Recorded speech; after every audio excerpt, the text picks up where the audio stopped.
Bienvenue dans Contes éternels, où chaque histoire vous transporte au cœur de légendes anciennes, de récits intemporels et de mondes enchanteurs. Ouvrez le livre et laissez-vous emporter. Connais-tu Joa?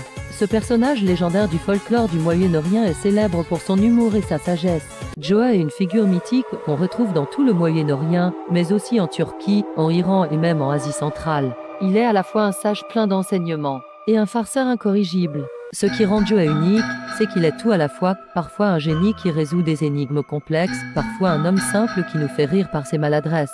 Mais ces histoires ont toujours une leçon à nous enseigner. Joa n'est pas seulement une source de divertissement.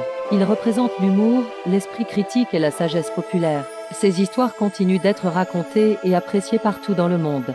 Découvre plus d'histoires de Joa et de personnages légendaires. Abonne-toi pour explorer la magie du folklore mondial.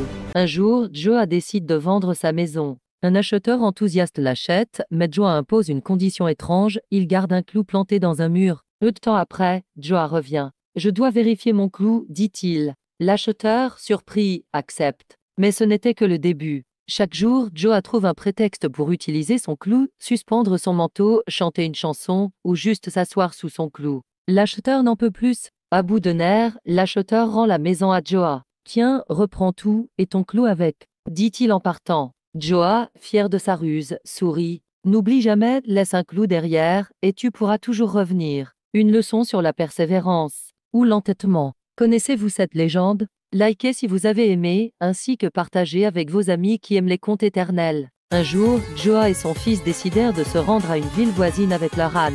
Tous deux montèrent sur l'âne et commencèrent leur voyage. En passant par une première village, les gens murmurèrent « Regardez, c'est cruel, 2 personnes sur le dos de ce pauvre âne ». Alors, pour ne plus être critiqué, Joa fit descendre son fils et continua seul sur l'âne. Dans le village suivant, les habitants s'exclamèrent « Quel père injuste ! Il fait marcher son fils pendant qu'il se repose ». Embarrassé, Joa descendit et laissa son fils monter à sa place.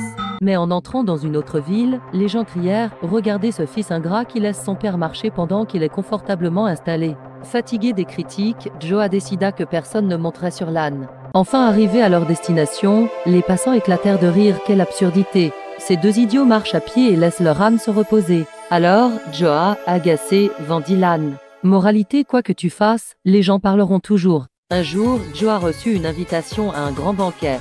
Curieux et affamé, il se rendit à la fête dans ses habits simples. Mais à son arrivée, les invités et les serviteurs le regardèrent avec dédain. Personne ne lui porta d'attention. Joa quitta le banquet en silence. Il revint quelques instants plus tard, vêtu d'un manteau somptueux. Cette fois, il fut accueilli avec respect et honneur. Quand le repas fut servi, Joa trempa les manches de son manteau dans les plats en disant « Mange, mon manteau, mange. C'est toi qu'on a invité, pas moi. » Et ainsi, Joa enseigna une leçon: l'habit ne fait pas l'homme. Ce sont nos valeurs, et non notre apparence, qui comptent vraiment. Connaissez-vous cette légende? Likez si vous avez aimé, ainsi que partagez avec vos amis qui aiment les contes éternels. Un jour, Joa emprunta un grand pot en argile à son voisin pour préparer un festin. Après la fête, il retourna le pot, mais il ajouta un petit pot à l'intérieur en guise de remerciement. Intrigué, le voisin lui demanda « Pourquoi ce petit pot ?» Joa répondit en souriant « Ton pot a donné naissance à ce petit pot hier. Il est à toi maintenant. » Ravi, le voisin accepta. Quelques jours plus tard, Joa emprunta à nouveau le pot. Mais cette fois, il le fit tomber par accident, et il se brisa en morceaux. Après un long moment sans nouvelles, le voisin vint demander son pot. Joa lui répondit avec un air sérieux « Je suis désolé, mais ton pot est mort. » Surpris, le voisin s'écria « Comment un pot peut-il mourir ?» Joa répondit en riant « Tu as bien cru qu'il pouvait donner naissance, pourquoi ne croirais-tu pas qu'il peut mourir ?» Connaissez-vous cette légende? Likez si vous avez aimé, ainsi que partagez avec vos amis qui aiment les contes éternels.